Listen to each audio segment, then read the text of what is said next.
Bien-aimés dans le Seigneur, je vous salue au nom de l'incomparable grand Seigneur, le grand Dieu, le créateur du ciel, la terre, la mer et tout ce qui s'y trouve, Jésus-Christ, l'unique Seigneur, qui donne la vie éternelle à ses enfants.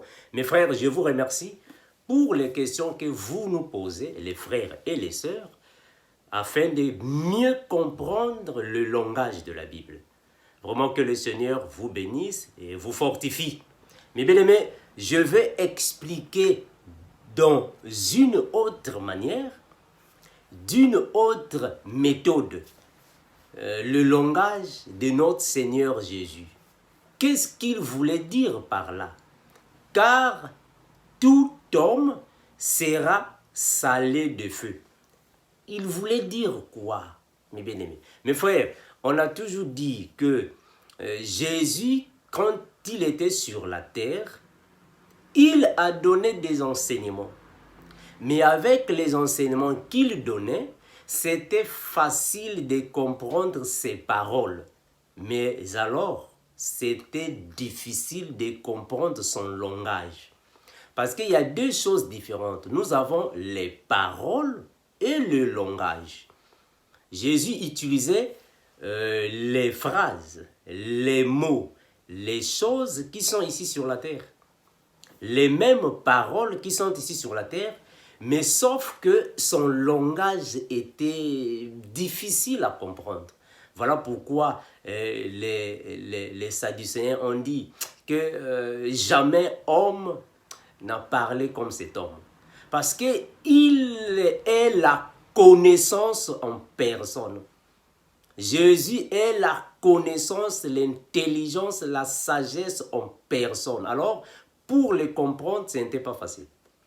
Donc, il faut vraiment comprendre ce qu'il était en train de dire. Quand Jésus dit « Car tout homme sera salé de feu », il ne faut pas penser au sel de la cuisine. Vraiment, ne pensez pas ça. Il ne parle pas du sel de la cuisine. Il ne parle non plus du feu de la cuisine. Oubliez ça. Vraiment, détrompez-vous. Il ne parle pas de ça. Voilà pourquoi Jésus a dit à Nicodème, en vérité, je te le dis, si un homme n'est né de nouveau, il ne peut voir le royaume de Dieu. Est-ce que vous voyez qu'il est en train d'utiliser les paroles qui sont utilisées sur la terre? Il utilise les mêmes phrases, les mêmes mots utilisés sur la terre, mais le langage est profond. Jésus a dit ça à Nicodème. Si un homme n'est né de nouveau, il ne peut voir le royaume. Et cela a troublé Nicodème. Il dit, oh, mais comment est-ce que moi qui suis déjà un vieux, je vais encore entrer dans le ventre de ma mère? Mais lui, il parle en esprit. Alors, pour le comprendre, ce n'est pas facile, mes frères. Comprendre le Seigneur Jésus n'est pas facile. Alors, on va lire la Bible afin que nous puissions comprendre qu'est-ce qu'il voulait dire par là.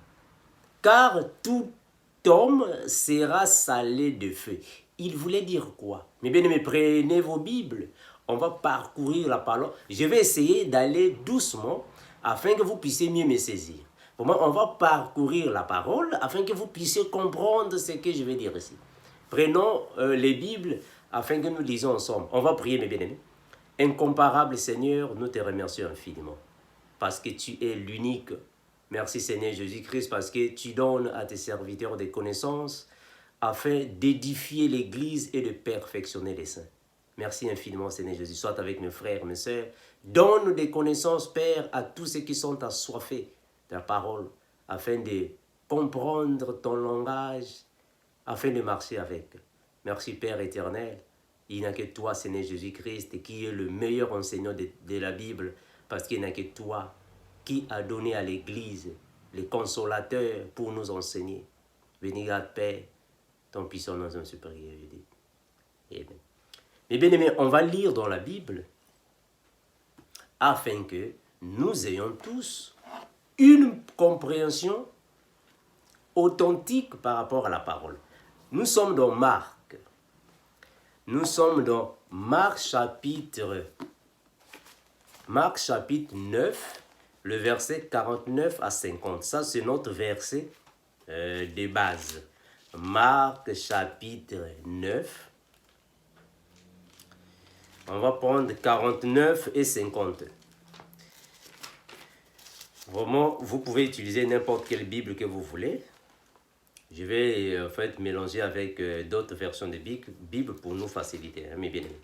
Marc chapitre 9, le verset 49 et 50. La Bible déclare ainsi.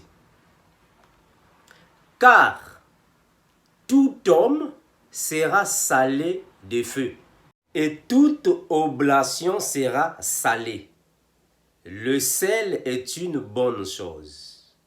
Mais si le sel devient sans saveur, avec quoi l'assaisonnerez-vous? Ayez du sel en vous-même et soyez en paix les uns avec les autres. Je vais prendre Second 21, qu'est-ce qu'on dit ici? Second 21 dit ainsi. En effet, tout homme sera salé de feu, et tout sacrifice sera salé de sel. Le sel est une bonne chose, mais s'il perd sa saveur, avec quoi la lui rendra-t-on? La lui rendrez-vous? Ayez du sel en vous-même et soyez en paix les uns avec les autres. Mais bien aimés, ici, nous avons alors une parole que le Seigneur a utilisée, mais qui complique parfois la compréhension. Qu'est-ce qu'il voulait dire là-bas? Voilà pourquoi nous disons toujours, mes frères, qu'il y a plusieurs choses que le Seigneur a utilisées. Il faut d'abord faire recours. En d'autres termes, il faut d'abord comprendre le tabernacle de Moïse.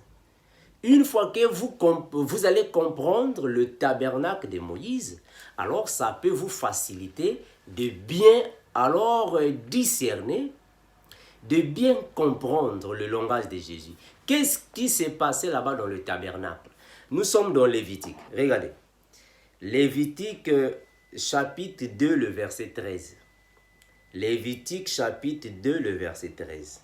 Parce que ce que Jésus a dit là-bas, ce sont des choses qui se sont déjà passées dans le tabernacle. Maintenant, il faut maintenant aller dans le tabernacle. Lévitique 2, 13. Qu'est-ce qu'on dit là-bas dans le tabernacle? Lévitique 2, 13. La Bible déclare ainsi. Tu mettras du sel sur toutes tes offrandes. Tu ne laisseras point ton offrande manquer de sel, signe d'alliance, de l'alliance de ton Dieu, sur toutes tes offrandes que tu mettras du sel. Or, ici, on nous dit que il fallait mettre du sel parce que le sel était considéré comme un signe d'alliance. Ah, donc, par rapport ici, on peut comprendre, mes frères, que le sel, qui est le signe de l'alliance, au temps de Moïse, il fallait prendre du sel et mettre, soit répandre le sel sur l'offrande, au temps de Moïse, parce que le sel était le signe d'alliance, de l'alliance. Mais nous comprenons, mes frères, que dans notre époque, ou soit au temps de la grâce, le sel est comme alors le Saint-Esprit. Parce que le sacrifice, c'est la personne, et on répand le Saint-Esprit sur la personne. Parce que c'est nous qui sommes maintenant les sacrifices. Le Seigneur répand le sel sur nous. En d'autres termes, le Saint-Esprit. Voilà pourquoi dans Joël chapitre 2, le verset 28, la Bible dira que je répandrai mon esprit sur toute chair. En d'autres termes, il va répandre le sel sur toute chair. Donc le sel, c'est le Saint-Esprit qui est répandu sur le sacrifice. Parce que c'est nous qui sommes le sacrifice au temps de la grâce. Est-ce que vous me cessez, frère? Donc, au temps de la grâce, c'est toi qui es sacrifice, mais le Seigneur a répandu le sel sur toi. En d'autres termes, l'huile. Ah, donc, répandre l'huile sur toi, répandre le sel sur toi au temps de Moïse. Dans notre époque, c'est le Saint-Esprit. Donc le sel, c'est le Saint-Esprit. C'est comme on répandait l'huile sur ta tête, c'est le Saint-Esprit. Prenons encore un deuxième verset afin d'être encore clair. Donc on va comprendre que ici, quand on répandait, quand les sacrificateurs répandaient le sel sur les sacrifices, en d'autres termes, c'était le baptême du Saint-Esprit.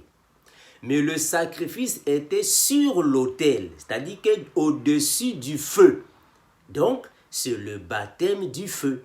Est-ce que vous voyez ça? Donc, quand la Bible dit « car tout homme sera salé de feu », en d'autres termes, le tout homme là ne signifie pas tous les hommes. Mais bien aimé, vous me cessez. Tout homme ne signifie pas tous les hommes, non.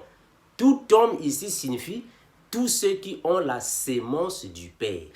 Ils ont le baptême du Saint-Esprit et le baptême de feu.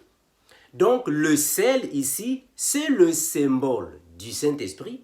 Le feu, c'est le symbole alors du baptême de feu. Donc le baptême du Saint-Esprit et le baptême de feu signifie tout simplement la période des persécutions, la période que le Seigneur doit te réformer, te tailler. C'est la période, l'intervalle de ta vie que le Seigneur doit alors te faire briller, te façonner, te tailler. C'est la période du feu, du baptême de feu. Je vais arriver là-bas. Après, vous allez mieux me saisir. Nous sommes dans Ézéchiel. Ézéchiel 43, 24. Regardez. Ézéchiel 43, 24. Lisez en fait avec moi mes bien-aimés. Ayez vos Bibles afin que nous puissions tous marcher ensemble. Ézéchiel 43, 24. Ézéchiel 43, 24. La Bible déclare ainsi. La Bible déclare ainsi. Tu les offriras devant l'Éternel. Les sacrificateurs jetteront du sel sur eux et les offrant en holocauste à l'Éternel. Mais bien aimé, c'est-à-dire que au temps de Moïse, dans le tabernacle, avant de demander pardon au Seigneur, il fallait que les enfants d'Israël viennent auprès des sacrificateurs avec leur animal, qui sera ici alors pour expier le péché. Mais qu'est-ce que les sacrificateurs feront? Ils vont prendre l'animal, ils vont le mettre sur l'autel, c'est-à-dire qu'on va l'égorger, on le met sur l'autel. En le mettant sur l'autel, mais il faut aussi répandre le sel sur l'animal. Ça, c'est dans le tabernacle. Voilà pourquoi on a toujours dit, mes frères, que le tabernacle de Moïse, c'est-à-dire que la loi qui nous donne des figures, qui nous donne la doctrine, nous aide afin d'avoir une bonne marche dans la révélation. Voilà pourquoi la Bible dira que l'ancienne alliance, ou soit la loi, ou soit tout ce qui s'est passé là-bas, n'était que l'ombre des choses à venir.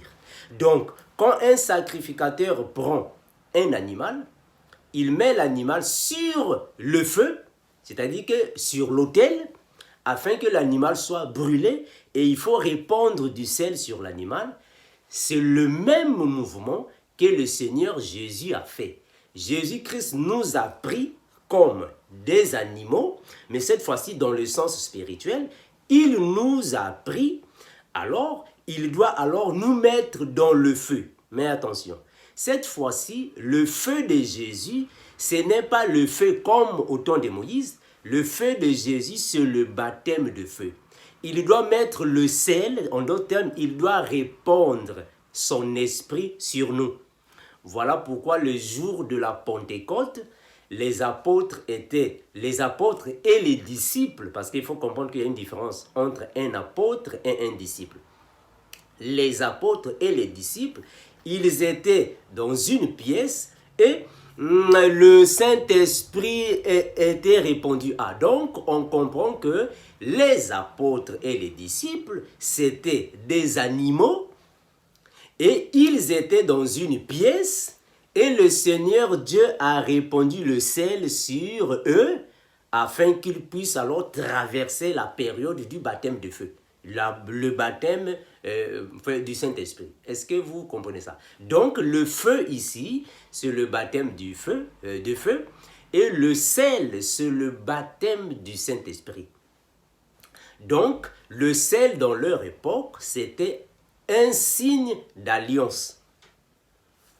Dans notre époque, c'est l'onction que Dieu nous donne. Parce que il faut comprendre que dans leur époque, il y avait le sel qui était signe d'alliance, mais il y avait aussi l'huile d'onction. Donc, il fallait répandre l'huile d'onction sur Aaron, sur les prophètes. Est-ce que vous voyez ça? Or, l'huile d'onction dans notre époque, nous ne pouvons plus l'utiliser. On ne peut pas prendre l'huile d'onction et on va te répandre l'huile d'onction sur la tête. Non, l'huile d'onction pour nous, c'est le Saint-Esprit. Le sel également, c'est le Saint-Esprit. Est-ce que vous voyez ça? Donc, quand la Bible dit « car tout homme sera salé de feu », en d'autres termes, tous ceux qui viendront à Christ, tous ceux qui vont accepter l'évangile, ils doivent recevoir le baptême du Saint-Esprit et le baptême de feu. Mais bien aimé, quand le Seigneur Jésus est en train de parler, il ne parle pas des choses physiques. Quand Jésus dit que le sel est bon, ne voyez pas qu'ici on nous parle du sel qu'on va acheter dans les boutiques. Non, dans les supermarchés, on ne sait pas. Non, le sel, c'est le signe de l'alliance au temps de Moïse. Mais dans notre époque, le sel, c'est l'onction qui nous est donnée par le Saint-Esprit, que nous recevons par la parole. Est-ce que vous comprenez ça? Donc, c'est le sel, parce qu'il demeure en nous et nous aussi, nous sommes le sel. Voilà pourquoi le Seigneur, j'ai dit, vous êtes le sel de la terre. Ça va, mes frères? On va avancer. Regardez, je vais encore prendre d'autres versets bibliques. Je vais aller doucement afin que vous puissiez comprendre, parce qu'il y a beaucoup de frères qui nous ont posé cette question. Nous voulons que vous puissiez alors comprendre ce que la Bible disait. Mes frères, nous sommes dans Matthieu 26, 26 à 28. Matthieu 26, 26, 28. Écoutez ce que la Bible dit. Matthieu 26, 26 à 28. La Bible déclare ainsi. Et pendant qu'il mangeait, Jésus prit du pain et après avoir rendu grâce, il le rompit et le donna aux disciples en disant, prenez, mangez, ceci est mon corps. Il a pris du pain, il a coupé, en d'autres termes, il a rompu, il a donné. Il dit, prenez, ceci est mon corps. C'est juste, c'est juste une image. C'est juste une ombre, une image. Cela ne signifie pas réellement dire que nous aussi, on doit aller acheter du pain, on doit aller couper le pain pour commencer à donner le pain aux gens. Non, frère, non. Parce que Jésus a dit que ceci est mon corps. Donc le pain, c'est le corps de Jésus. Maintenant, est-ce que le pain qu'on fabrique à la boulangerie, c'est le corps de Jésus? Hein, mes frères? Est-ce que le pain qu'on achète dans les supermarchés, c'est le corps de Jésus? Non! Le corps de Jésus, c'est la parole, frère. Le corps de Jésus, c'est la parole. Ce n'est pas le pain physique, non. Il fait des choses dans la doctrine, c'est-à-dire que physiquement, mais dans le spirituel, ça explique autre chose. Regardez. Il prit ensuite une coupe et après avoir rendu grâce, il la leur donna en disant, buvez-en tous, car ceci est mon sang, le sang de l'alliance qui est répandu pour plusieurs. On n'a pas dit pour tout le monde, mais pour plusieurs, pas pour tout le monde. Donc le sang est répandu. Retenez le mot répandu. Répandu signifie ici, on a répandu, c'est-à-dire qu'on a mis sur tout le monde. Est-ce que vous voyez ça? Maintenant, nous, dans notre port, est-ce que nous avons le sang physique? Le sang, mes frères, le sang, c'est la parole. En d'autres termes, le Saint-Esprit. Vous comprenez ça? On a répandu le sang. Donc, il ne faut pas croire que là-bas au ciel, peut-être, il y a du sang. Le Seigneur Jésus a ouvert le ciel et le sang commence à tomber sur les gens. Non, frère. Le sang ici, c'est le Saint-Esprit. C'est le Saint-Esprit. C'est le Saint-Esprit. C'est Joël 2, 28. Je répandrai mon esprit. Le sang est répandu pour plusieurs. C'est le signe de l'alliance. Ici, c'est la nouvelle alliance. Est-ce que vous voyez ça? Prenons encore Hébreux 9. Regardez. Hébreux 9. Hébreux chapitre 9. 19 à 22. Hébreux 9, 19 à 22. La Bible déclare ainsi. Moïse, après avoir prononcé devant tout le peuple tous les commandements de la loi, il prit le sang des veaux et des boucs avec de l'eau, de la laine écarlate, de l'hysope. Et il fit l'aspersion sur le livre lui-même et sur le peuple, en disant, ceci est le sang de l'alliance que Dieu a donné pour vous. Il fit pareillement l'aspersion avec le sang sur le tabernacle et sur tous les ustensiles du temple. Mais bien aimé, ici c'est la loi de Moïse. Ici c'est la doctrine. Ici ce n'est que l'ombre. Mes frères, c'est l'ombre ici. Ici ce n'est que l'ombre. Parce que vous allez comprendre que l'eau, c'est la parole. Ici, l'eau qu'il va répandre sur le peuple, les ustensiles, c'est la parole. Le tabernacle, c'est la parole. L'hysope, c'est le Seigneur Jésus-Christ, c'est la parole. La laine écarlate, en d'autres termes rouge, c'est la parole. Donc le sang de Jésus ici, c'est la parole. Alors avec Moïse, c'était le sang des animaux, mais avec Jésus, le sang de Jésus, tout cela signifie rien d'autre que la parole qui est répandue en nous par le moyen du Saint-Esprit et nous recevons cela avec nous. Est-ce que vous voyez ça, mes frères? Donc, ce que Moïse faisait n'était que des choses physiques. Nous ne pouvons pas les pratiquer, c'est physique. Alors, avant d'expliquer ça, il faut aller doucement afin que vous puissiez mieux me saisir. Est-ce que vous voyez ça, mes frères? Regardez, je vais prendre 2 Rois 2,19. 2 Rois 2,19 afin que vous puissiez comprendre le sel et le feu ici. 2 Rois 2,19. 2 Rois 2,19 à 22. La Bible déclare ainsi. La Bible dit ainsi. Les gens de la ville, ici c'est la ville de Jéricho, hein. Dans le Good News Translation c'est mieux par rapport à Louis II. Il faut faire très attention avec Louis II. Les gens de la ville de Jéricho dirent à Élisée, voici le séjour de la ville est bon, comme le voit mon Seigneur, mais les eaux sont mauvaises et le pays est stérile. Il dit, apportez-moi un plat neuf et mettez-y du sel. Et ils les lui apportèrent. Il alla vers la source des eaux. Il alla vers la source des eaux et il y jeta du sel.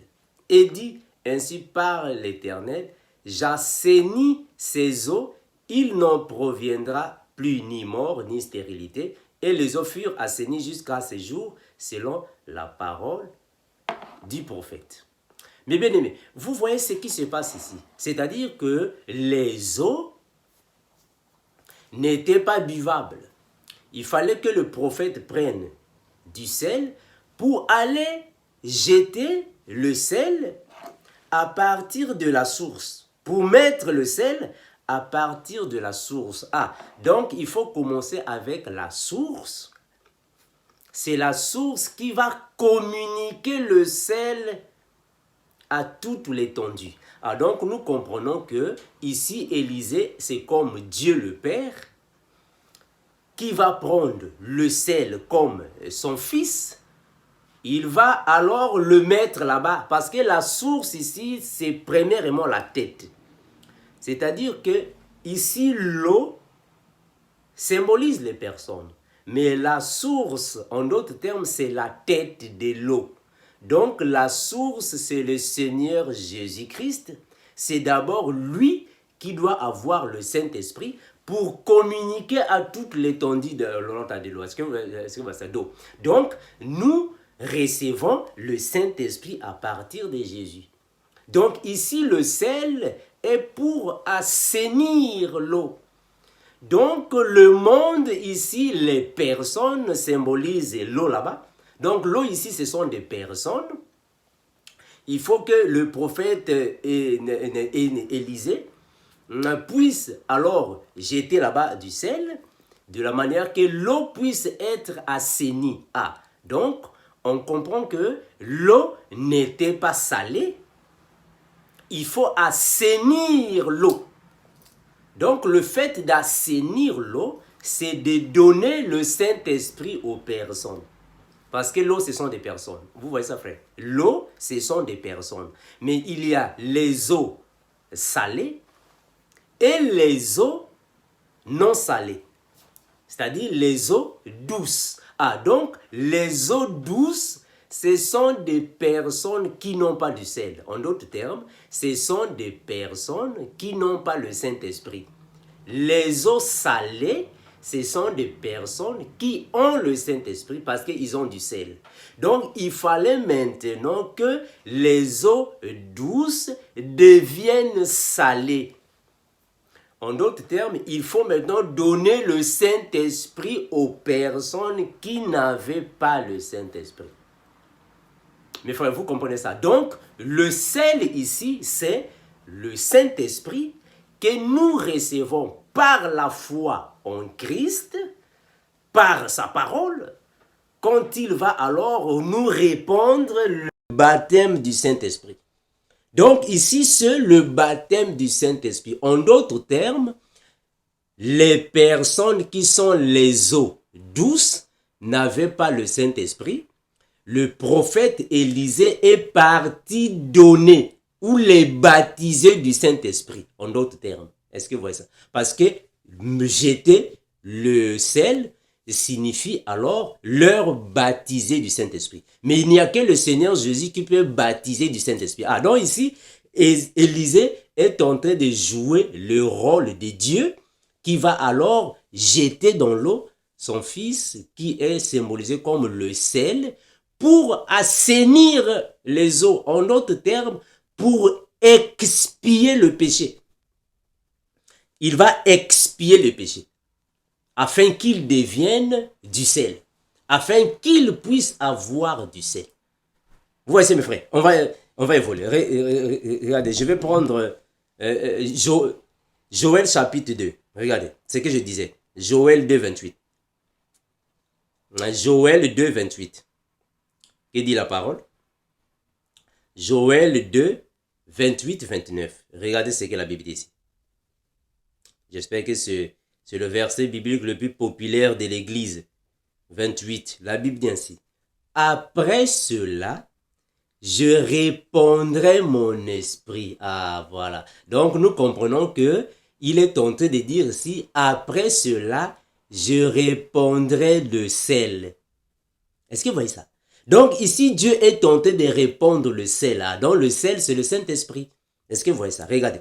Après cela, je répandrai mon esprit sur toute chair, vos fils et vos filles prophétiseront, vos vieillards auront des songes et vos jeunes gens des visions, même sur les serviteurs et sur les servantes. Dans ces jours-là, je répandrai mon esprit. Ah, donc on comprend que quand les sacrificateurs étaient en train de répandre du sel sur les sacrifices, de répandre du sel sur les holocaustes, répandre le sel sur les animaux à expier, alors le prophète Élisée aussi a répandu du sel dans les eaux.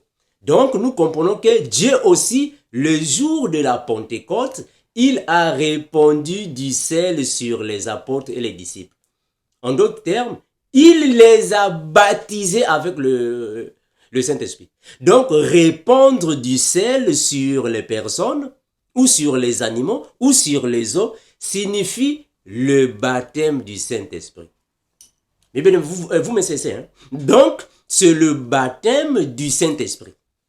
Mais donc, on va revenir, regardez, on va revenir. Marc 9, on va prendre notre, en fait, verset de base. Hein? Je vais lire ça dans la version Good News Translation. Marc 9, 49. On va revenir ici, notre verset de base. Marc 9, 49, 50. Marc 9, 49, 50. On va relire ça afin de l'expliquer de nouveau. Écoutez, ce que la Bible dit. Marc chapitre 9, 49, 50. Je suis dans la version Good News Translation. La Bible déclare ainsi. La Bible déclare ainsi. En effet, chacun sera salé de feu. On a déjà expliqué ça, ça veut dire quoi? Chacun sera salé de feu. On a déjà expliqué ça, mais on va encore avancer. Le sel est une bonne chose. Mais bien aimé, quand la Bible dit dans le verset 50 que le sel est une bonne chose, on a déjà dit que le Seigneur ne parle pas du sel de la cuisine. J'ai déjà dit ça. Il ne parle pas du sel de la cuisine. Le sel, c'est le Saint-Esprit. Le sel, c'est l'onction que nous recevons par la parole. Et cette onction nous donne la foi en Jésus. Ça, c'est le sel. C'est une bonne chose, Fred. La parole est une bonne chose. L'onction du Seigneur est une bonne chose. La parole, la foi est une bonne chose. Donc, le sel est une bonne chose. Regardez. Le sel est une bonne chose. Mais, si le sel perd sa saveur, ou ici on dit perd son goût particulier. Voilà. Ici on dit, mais si le sel perd son goût particulier, comment le lui rendrez-vous? Jésus a dit que nous sommes le sel de la terre. Maintenant, si le sel perd sa saveur, en d'autres termes, si un chrétien, un vrai chrétien ou une vraie chrétienne attriste le Saint-Esprit, avec quoi pouvons-nous remplacer le Saint-Esprit?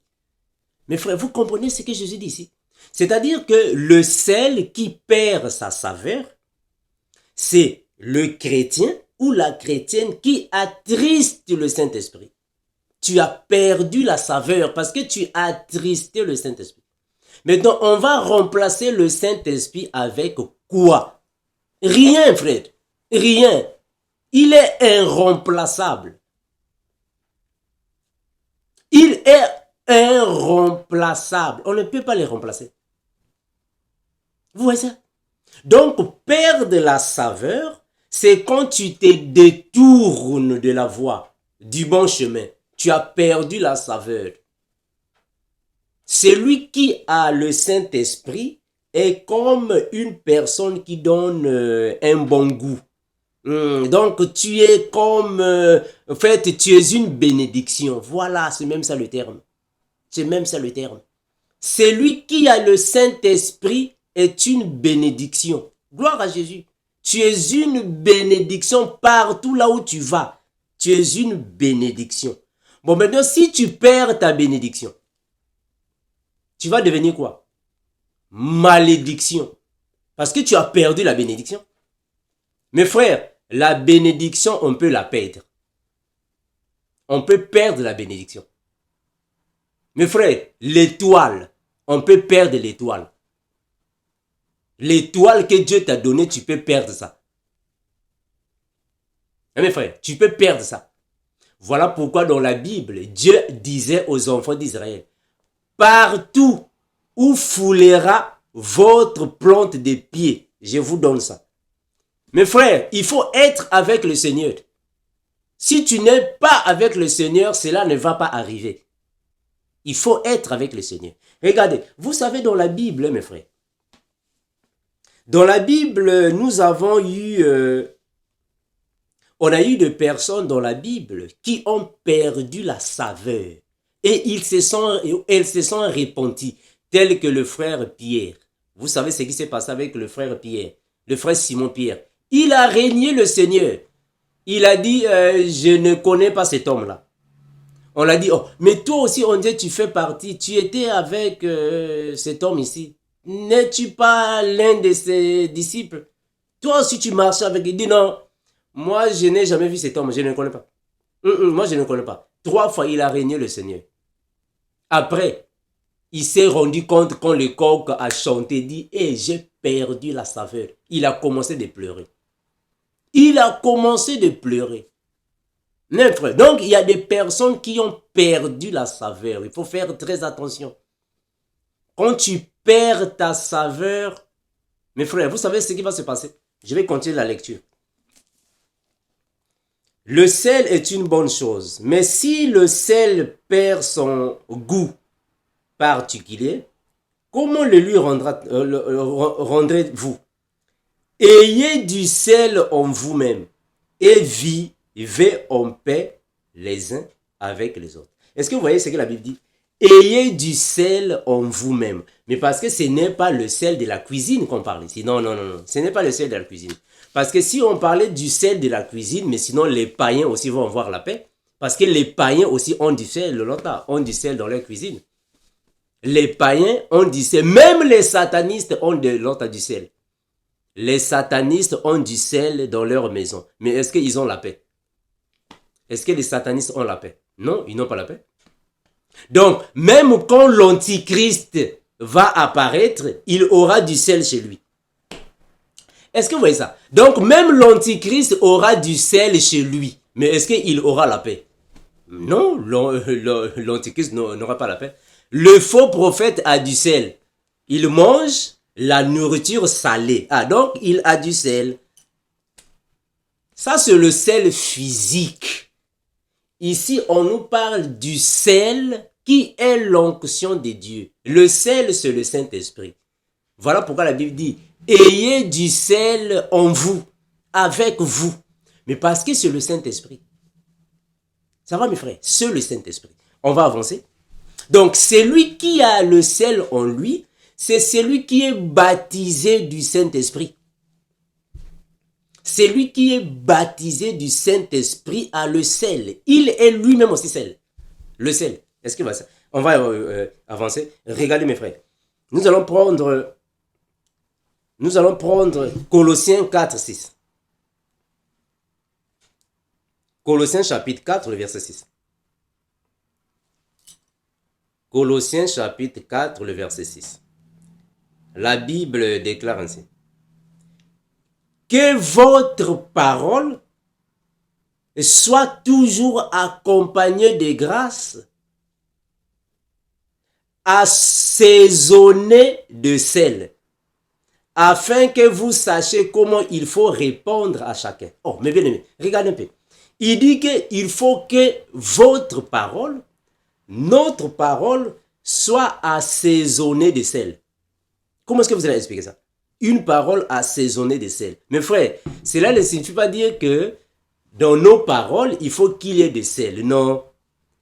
Une parole assaisonnée de sel signifie une belle parole, une parole agréable, une parole qui édifie, une parole qui exhorte, une parole qui donne la bénédiction. Je vais lire ça dans cette version. Version Good News Translation. Colossiens 4, 6. Regardez. Une parole assaisonnée de sel signifie tout simplement une parole agréable. Une parole qui donne l'édification, des belles paroles. Colossiens 4, 6. Regardez. Colossiens 4, 6. La Bible déclare ainsi. Et que vos paroles soient toujours agréables et pleines d'intérêt. Sachez répondre à chacun de la bonne manière. Alléluia. Donc, des paroles accompagnées de sel signifient des paroles agréables. Or, il faut avoir le Saint-Esprit afin d'avoir des paroles d'édification. Parce que c'est le Saint-Esprit qui te donne des paroles d'édification. Prenons Éphésiens, mes bien-aimés. Prenons Éphésiens chapitre 4, le verset 29. Éphésiens 4, 29. Que nous dit la Bible? Éphésiens 4, 29. La Bible déclare ainsi. Éphésiens 4, 29. Qu'il ne sorte de votre bouche aucune parole mauvaise, mais s'il y a lieu, quelques bonnes paroles qui servent à l'édification et communiquent une grâce à ceux qui l'entendent. Alléluia. Est-ce que vous voyez ça? Donc, qu'il ne sorte de votre bouche aucune parole mauvaise. Il faut qu'il y ait toujours des paroles d'édification. Des paroles qui communiquent la grâce. Des paroles qui communiquent la bénédiction. Des paroles qui communiquent les réconforts. Est-ce que vous voyez ça? C'est là qu'on dira que réellement, vos paroles sont assaisonnées de sel. C'est ça, les paroles assaisonnées de sel. Je prends ça dans cette version. Éphésiens. Good News Translation dit quoi? Éphésiens. On va prendre ça ici, Éphésiens. Éphésiens chapitre 4, le verset 29. La Bible dit ainsi.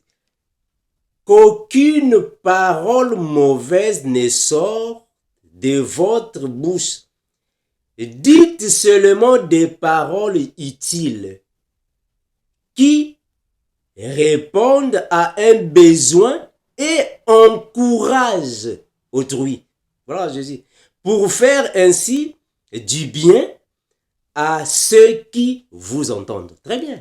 Donc ça, ce sont les paroles de sel. Donc on comprend que le sel ici, c'est l'onction qui est en nous. Le sel, c'est le Saint-Esprit qui est en nous.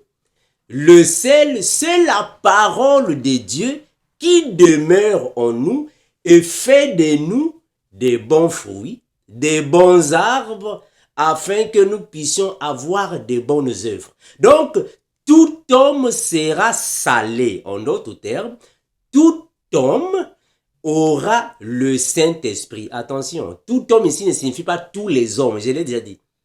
Tout homme ne signifie pas tous les hommes, non. Eh bien, mais prenons Luc. Luc chapitre 6, le verset 45. Luc 6, 45. La Bible déclare ainsi. L'homme bon tire de bonnes choses du bon trésor de son cœur. Et le méchant tire de mauvaises choses de son mauvais trésor. Car c'est de l'abondance du cœur que la bouche parle. Mais bien aimé, est-ce que vous voyez ça? Car c'est de l'abondance du cœur que la bouche parle. Mais oui, mais parce que tu as en toi le sel. Voilà pourquoi la Bible dira, ne savez-vous pas que votre corps est le temple du Saint-Esprit? Ah voilà, donc ici, on comprend que le temple du Saint-Esprit, c'est notre corps, en d'autres termes. Ne savez-vous pas que votre corps est le temple du sel? Donc le sel est en nous, le Saint-Esprit est en nous, c'est lui qui nous donne de belles paroles, de bonnes paroles, les paroles de bénédiction. Parce que toutes les paroles qui sortent de nos lèvres, de notre bouche, doivent provenir du cœur. Or, si dans ton cœur tu as du sel, tu as le Saint-Esprit, alors tout ce qui sortira sera pour l'édification, pour la bénédiction, le bonheur et la paix. Voilà pourquoi le Seigneur a dit, ayez du sel avec vous, soyez en paix. Ah donc, celui qui a du sel ne peut que dire de paroles qui prononcent la paix. Les paroles de paix. Regardez, je pense ça dans cette version. Luc 6. Luc 6, 45. Luc chapitre 6, le verset 45. Il dit la parole ici.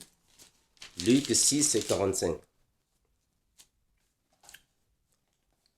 Qui déclare la parole dans cette version. La Bible déclare ainsi. La Bible déclare ainsi, 45. Luc 6, 45. Je suis sur le verset 45. La Bible déclare ainsi. L'homme bon tire du bien, du bon trésor que contient son cœur. Mais l'homme mauvais tire du mauvais trésor que contient son trésor, son cœur. Car la bouche de chacun exprime ce dont son cœur est plein. Voilà, est-ce que vous voyez ça? Gloire à Jésus. La bouche de chacun exprime ce dont son cœur est plein. C'est-à-dire qu'une personne qui a des mauvaises paroles, donc dans son cœur, il n'y a pas du sel. Non, il n'y a pas du sel là-bas. Une personne qui a des mauvaises paroles, dans son cœur, il n'y a pas du sel. C'est-à-dire, il n'y a pas le Saint-Esprit. Parce que celui qui a le Saint-Esprit, avant de parler, les paroles viendront de l'abondance de ton cœur.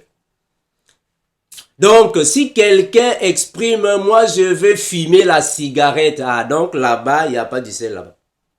Moi je veux aller me prostituer, ah là-bas, il n'y a pas de sel, non. Moi je veux regarder les films pornographes, ah là-bas, il n'y a pas du sel, non, il n'y a pas du sel. Celui qui a le sel ne peut que dire de belles paroles, de bonnes paroles, pour l'édification, pour la paix. Voilà, c'est lui qui a du sel. Donc, tout homme sera salé, il a du sel, de feu. Parce que c'est le baptême de feu. Est-ce que vous voyez? On va continuer. Regardez mes frères. Je vais encore donner d'autres versets bibliques afin que vous puissiez bien me saisir. Nous sommes dans 1 Pierre chapitre 4. Regardez. 1 Pierre 4, 12. Je vais descendre un peu. 1 Pierre 4, 12. Regardez. 1 Pierre chapitre 4, le verset 12. La Bible déclare ainsi. Bien-aimés, ne soyez pas surpris comme d'une chose étrange qui vous arrive de la fournaise qui est au milieu de vous pour vous éprouver. Mais bien aimé, est-ce que vous comprenez ce que le frère dit ici? Il dit qu'au milieu de nous, il y a de la fournaise. Mais la fournaise là, c'est pour nous éprouver. C'est ça le baptême de feu. Mais frère, vous comprenez ça? Ça, c'est le baptême de feu.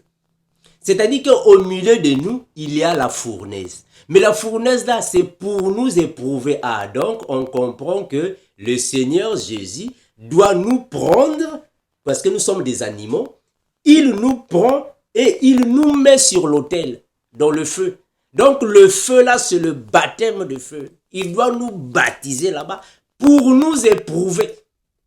Il doit nous baptiser, frère. Parce que nous sommes comme des métaux. Nous sommes des métaux Et le Seigneur doit travailler sur les métaux afin que nous puissions encore briller davantage.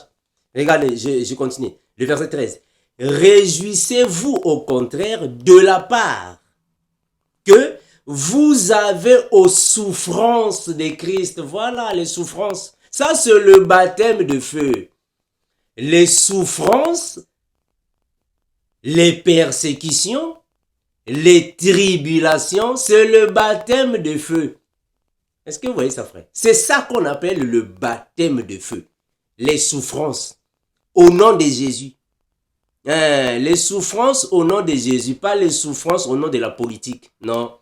Tu es parti faire ta politique, on t'a pris, on t'a mis dans la prison. Non, c'est à cause de Jésus. Non, ce n'est pas à cause de Jésus. C'est à cause de la politique. Ça, c'est autre chose. Il faut souffrir à cause de la parole. Il faut que tu sois persécuté à cause de la parole. Il ne faut pas être persécuté parce que tu es parti draguer les femmes d'autrui. Oh non, moi on me persécute. Non, tu es parti draguer les femmes d'autrui. Ça, ce n'est pas la persécution qu'on parle ici. La persécution des enfants de Dieu, c'est par rapport à l'évangile, à la foi chrétienne. Alors quand tu vas dans un supermarché, tu vas l'avoir volé, on te met en prison. Faut pas dire que c'est à cause de l'évangile qu'on m'a mis en prison. Non, on t'a mis en prison parce que tu as volé les habits dans un supermarché. Ça, c'est autre chose. Ça n'a rien à voir. Regardez. Réjouissez-vous au contraire de la part de que vous avez aux souffrances de Christ. On a dit ici aux souffrances de Christ. On n'a pas dit non, j'ai les souffrances, j'ai les douleurs de la grossesse. Non, on n'a pas parlé ici des souffrances de l'enfantement. Moi, je suis enceinte, je vais enfanter, il y a trop de souffrances, c'est à cause de Jésus. Non, non. On a dit les souffrances de Christ. Afin que vous soyez aussi dans la joie et dans l'allégresse lorsque sa gloire apparaîtra. Voilà. Voilà. Si vous êtes outrageux, alléluia, gloire à Jésus. Si vous êtes outragé pour le nom de Christ, on a bien dit ça ici, frère. Ici, on a bien dit, si vous êtes outragé pour le nom de Christ. On n'a pas dit si vous êtes outragé parce que vous êtes parti insulter quelqu'un. Non, non, c'est pas ça. On n'a pas dit si vous êtes outragé parce que vous êtes parti dans une boîte de nuit, draguer les femmes, on vous a poursuivi là-bas. Non. Ici, les insultes, c'est par rapport au nom de Jésus. Quand les gens t'insultent à cause de Jésus, les gens te persécutent à cause de Jésus, les gens te mettent des pièges dans ta vie à cause de Jésus, il faut accepter cela parce que ça fait partie du baptême de feu. Ah voilà. Ça fait partie du baptême de feu. Je continue. Si vous êtes outragé pour le nom de Christ, vous êtes heureux parce que l'esprit de gloire, l'esprit de Dieu repose sur vous. Alléluia. Est-ce que vous voyez ça, frère? Donc, quand vous souffrez au nom de Jésus, vous passez des moments difficiles au nom de Jésus, on vous insulte au nom de Jésus, il faut être dans la joie parce que l'esprit est sur vous. Ah, en d'autres termes, vous êtes salé de feu. Donc, vous êtes salé de feu. Si vous prenez d'autres versions bibliques, on dira, vous êtes salé dans le feu. Voilà. Donc, vous avez le baptême du Saint-Esprit, mais aussi le baptême de feu. Voilà. Je continue. Que nul de vous, en effet, ne souffre comme meurtrier. Voilà, c'est ce que je disais. Il ne faut pas souffrir comme un meurtrier. Non, il ne faut pas souffrir comme un dragueur de femmes. Tu es parti draguer les femmes, on ne sait pas où, on t'a tué là-bas. Oh non, c'est à cause de l'évangile qu'on a... Non, frère. C'est pas ça. Et que nul de vous, en effet, ne souffre comme meurtrier ou voleur. Voilà.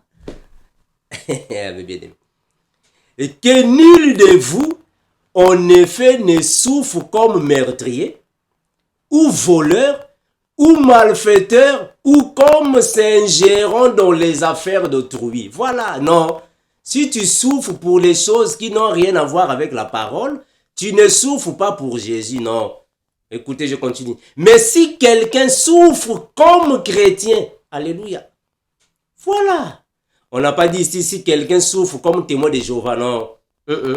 On n'a pas dit ici si quelqu'un souffre comme kimbangiste, non, non, non. On a dit si quelqu'un souffre comme chrétien, ou soit un croyant, qu'il n'en ait point honte, et que plutôt il glorifie Dieu à cause de ce nom-là. Alléluia. Car c'est le moment où le jugement va commencer par la maison de Dieu. Donc ici, Dieu aussi juge ses enfants. Il faut passer par ces moments-là. Est-ce que vous voyez ça? Il faut passer par là. Et regardez, je continue. Or, si par nous qu'il commence, quelle sera la fin de ceux qui n'obéissent pas à l'évangile de Dieu? Et si le juste se sauve avec peine, que deviendront l'impie et le voleur? Ainsi, et que ceux qui souffrent selon la volonté de Dieu remettent leur âme au fidèle Créateur en faisant ce qui est bien. Voilà. Donc, il faut souffrir pour le Seigneur. Il faut souffrir pour Jésus-Christ. Mais bien, est-ce que vous voyez ça? C'est là qu'on va dire que tout homme sera salé de feu. Il faut être dans la joie quand tu es salé de feu. Il faut être joyeux. Mes bien-aimés, c'est une bonne chose. Voilà pourquoi la Bible a dit, le sel est une bonne chose. Mais oui, c'est une bonne chose parce que ça va t'aider de grandir dans la foi. Ce sont les épreuves de feu. Ça va t'aider de grandir dans la foi. Ça va t'aider d'être parmi les grands. Voilà. Regardez, je vais continuer. Je prends 1 Pierre 1,7. Regardez. 1 Pierre 1,7.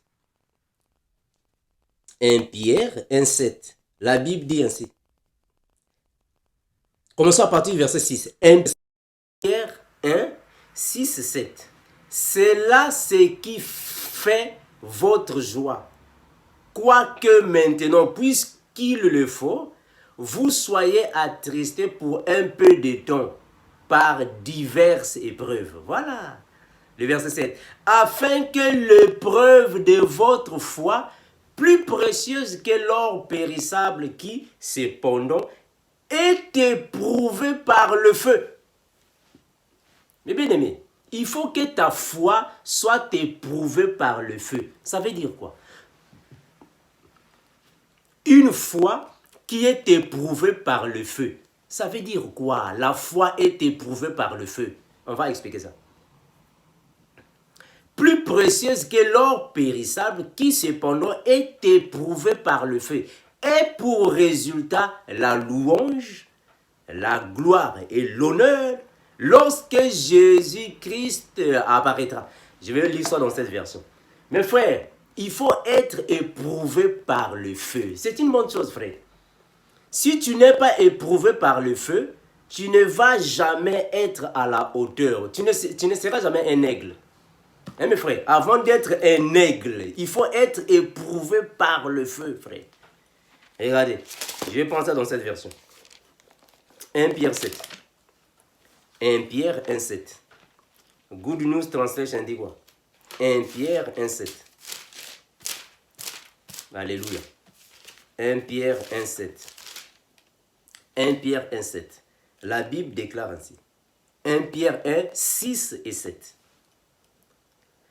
Vous vous en réjouissez, même s'il faut que maintenant, vous soyez attristés pour un peu de temps, par toutes sortes d'épreuves.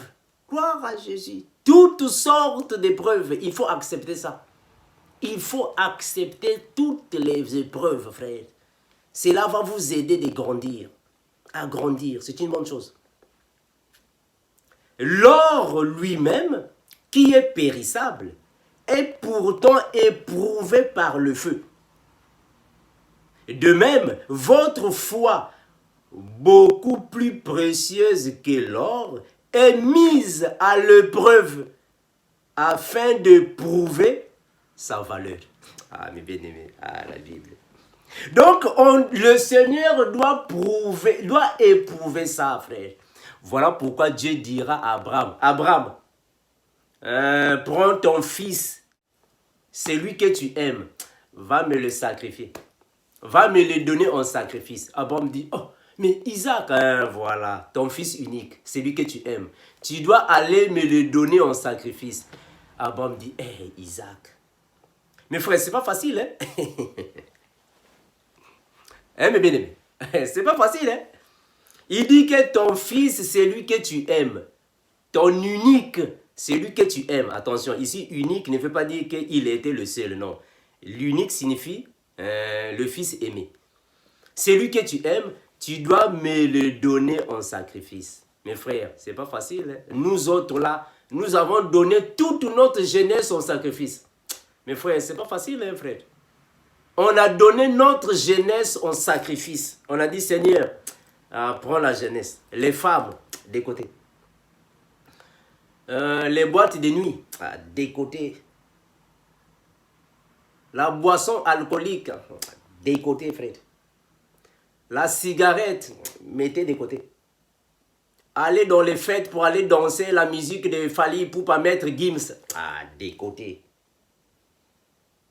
Aller chercher de l'argent pour être les homosexuels comme des côtés. Frère, donc on a donné notre vie à Jésus. On a sacrifié notre vie à Christ. Pendant que les autres, les samedis, dimanches, sont en train d'aller dans les boîtes de nuit pour aller danser. Dans les boîtes de nuit, pour aller boire des champagnes, on ne sait pas, dans les fêtes. Aller dans les concerts des musiciens mondains. Nous sommes à la maison. On attend. On a sacrifié notre jeunesse. Frère, mais ça, c'est sacrifier la jeunesse. C'est-à-dire que tu sacrifies ta vie à Christ. Donc, le Seigneur doit te mettre à l'épreuve. Il te dit, Abraham, prends ton unique fils. C'est lui que tu aimes. Va le sacrifier là-bas. Donc, il te dit, toi aussi, puisque tu aimais la boisson, sacrifie ça pour le Seigneur. Tu aimais les femmes, tu étais mordant, sacrifie ça. Tu dois abandonner ça. Mais frère, c'est pas facile. Hein? Donc, on a sacrifié ça, mais nous sommes joyeux. Parce que la Bible dit, il faut être dans la joie. Voilà, nous sommes joyeux parce que notre gloire, notre élévation, notre récompense sera grandiose. Hein, bien-aimé. Voilà. Je vais continuer. Regardez, mes frères. Regardez. Je vais continuer de lire, frère. Je vais prendre ici 1 Timothée 4, 1. Regardez. 1 Timothée 4, 1. Que dit la parole? 1 Timothée 4, 1. La Bible déclare ainsi. Mais l'Esprit dit expressément que dans les derniers temps, quelques-uns abandonneront la foi. Mes frères, ils n'ont pas pu sacrifier au Seigneur tout ce qu'ils aimaient. Ils sont venus dans la bergerie. Ils ont vu, moi j'aimais les femmes, je vais abandonner. Non, j'abandonne la foi, je repars là-bas. Ils sont repartis. Qu'est-ce qu'ils ont fait? Le sel a perdu sa saveur. Mes frères, ma soeur, si tu retournes dans le monde, le sel que tu as va perdre la saveur. Le Seigneur va te livrer à Satan. Regardez. Quelques-uns abandonneront la foi pour s'attacher à des esprits séducteurs et à des doctrines des démons à cause de l'argent. Partons dans la cabale juive, moi je vais être riche. Il faut aller dans les sciences occultes. Ils se sont attachés aux esprits démoniaques. Ils ont abandonné la foi. C'est lui ou celle qui abandonne la foi. C'est le sel qui a perdu sa saveur. C'est fini. Le sel a perdu sa saveur. Hein, mes bien-aimés? Le sel a perdu sa saveur. Mes frères, donc nous sommes les sacrifices, nous sommes des animaux, mais puisque le Seigneur Jésus, le souverain sacrificateur, il doit mettre du sel, il doit répandre le sel sur les animaux. Donc c'est nous, il a répandu l'huile sur nous, qui est le Saint-Esprit. Nous avons le Saint-Esprit en nous et nous sommes devenus salés. Salés, frère, parce que nous avons le Saint-Esprit. Mais avec le sel, il nous a pris salé. Il doit te mettre sur l'autel, frère. Il doit te mettre dans le feu. Le baptême de feu. Afin que tu puisses être persécuté. Tu puisses souffrir. Tu puisses passer des tribulations au nom de Jésus. C'est le baptême de feu. Mes bien-aimés. Regardez, je vais vers la fin. Je vais vers la fin, mes bien-aimés. J'espère que j'ai été explicite. J'ai été vraiment clair. Est-ce qu'il y a encore des questions qui peuvent venir? Regardez. La Bible dit ainsi. Je vais prendre un passage ici. Afin que nous puissions comprendre. Qu'est-ce que la Bible disait là-bas? Regardez, c'est que le frère Pierre va dire. Nous sommes dans 1 Pierre chapitre 2, le verset 5. 1 Pierre 2, 5. La Bible déclare ainsi. Et vous-même, comme des pierres vivantes, édifiez-vous pour former une maison spirituelle, un saint sacerdoce, afin d'offrir des victimes spirituelles agréables à Dieu par Jésus-Christ. Mais bien aimé, vous savez, au temps de Moïse dans le tabernacle, au temps de Moïse, ou soit même au temps, au temps de Caïn et Abel, si vous vous rappelez, il y avait ce qu'on appelle par l'autel. Mais l'autel devrait alors être garni de pierres et du bois avant de mettre du feu et l'animal dessus.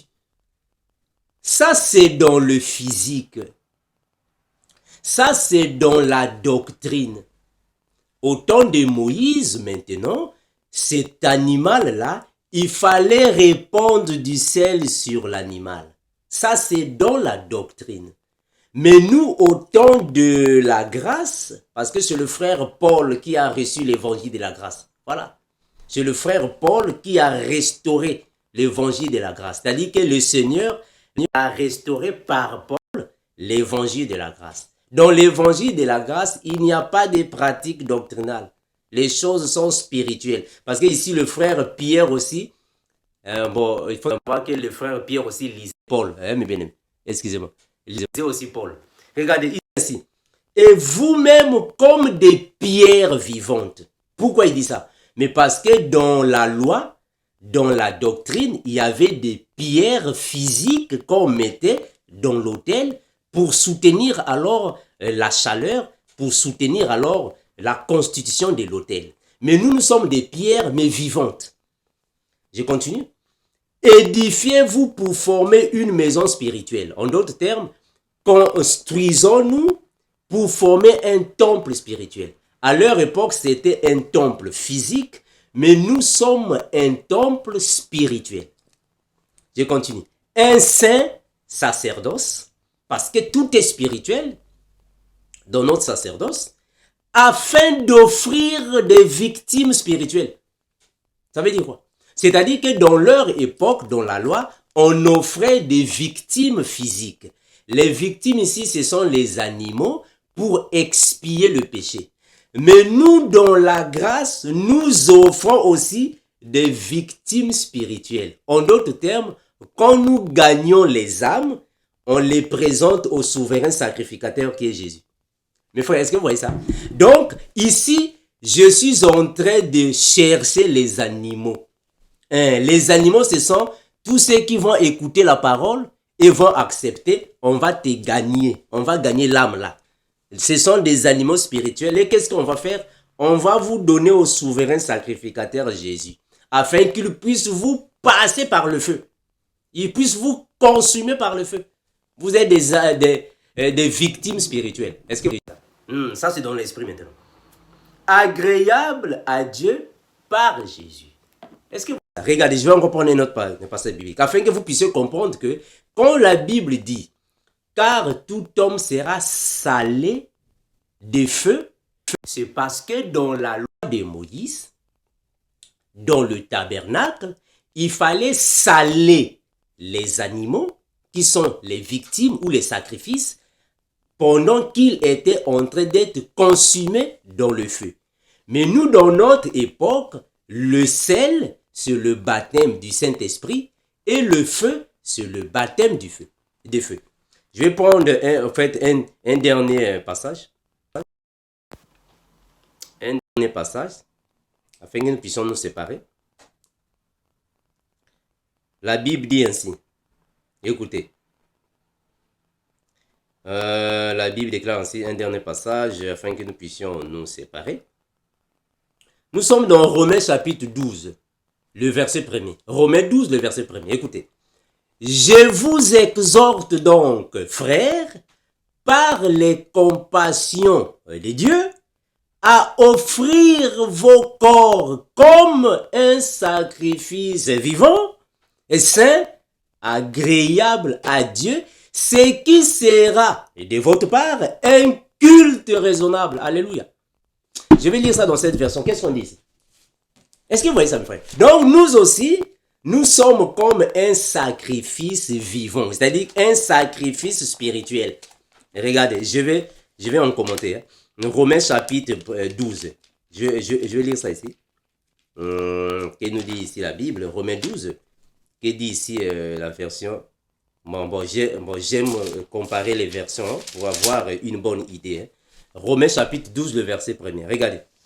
Frères, puisque vous avez ainsi manifesté sa bonté pour nous, je vous exhorte à vous offrir vous-même en sacrifice vivant, réservé à Dieu et qui lui est agréable. C'est là le véritable culte que vous lui devez. Ah, mes bien-aimés. Ça, c'est le véritable culte. Quand toi-même, tu te donnes au souverain sacrificateur. Ah, donc on comprend que nous sommes comme un sacrifice vivant et nous offrons à Christ. C'est lui qui va alors nous prendre parce que c'est lui qui est le souverain sacrificateur. Il va faire quoi? Il va d'abord nous mettre dans le feu, accompagné du sel, qui est le Saint-Esprit. Est-ce que vous voyez ça bien? Donc ça, c'est la forme spirituelle. Je vais relire ça. Je vous exhorte donc, frères, par les compassions de Dieu, à offrir vos corps.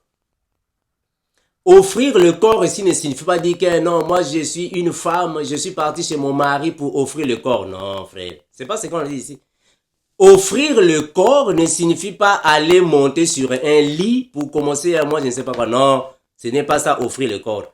Offrir le corps signifie tout simplement suivre le Seigneur Jésus, l'accepter, d'être son disciple, le suivre. C'est donner entièrement à Christ. C'est consacrer pour le Seigneur. Voilà. Devenir un véritable chrétien, c'est donner à Jésus. Voilà pourquoi il a dit dans la Bible, tu aimeras ton Dieu de tout ton cœur, de toute ton âme, toute ta pensée. Voilà. Ça, c'est offrir toi-même. Tu vas t'offrir à Christ comme un sacrifice vivant. Voilà. Mais saint. Il faut que tu sois saint, frère. Tu ne peux pas t'offrir à Christ, mais tu es dans l'impudicité. Non. Tu ne peux pas t'offrir à Christ, mais tu es dans la masturbation. Non. Ici, on a dit, comme un sacrifice vivant et saint. Il faut que tu sois saint, frère. Tu ne peux pas venir, moi je suis chrétien, mais tu es dans la sorcellerie. Comment est-ce que tu sors? Dans un chrétien sorcier? Non. Il faut que tu sois saint. Tu dois abandonner le péché. Tu dois t'abstenir de toute malice de la terre. Un sacrifice vivant, saint, agréable à Dieu, ce qui sera de votre part un culte raisonnable. Alléluia. Donc, mes bien-aimés, le verset de base, je vais relire le verset de base, après on va se séparer. Marc chapitre 9, le verset 49 et 50. Ici, quand même, nous avons compris ce que le verset voulait dire. Ce que le Seigneur Jésus-Christ voulait dire ici. Marc 9, 49, 50. Regardez. La Bible déclare ainsi. Car tout homme sera salé de feu. Le sel est une bonne chose. Mais si le sel devient sans saveur, avec quoi l'assaisonnerez-vous? Ayez du sel en vous-même. Gloire à Jésus. Et soyez en paix les uns avec les autres. Mais bien aimés, que le Seigneur vous bénisse, vous garde, vous protège, vous fortifie, vous ouvre l'intelligence, sagesse et discernement afin de bien comprendre les Écritures. Comme nous disons, et nous continuerons de vous les répéter. Maranatha. Ciao.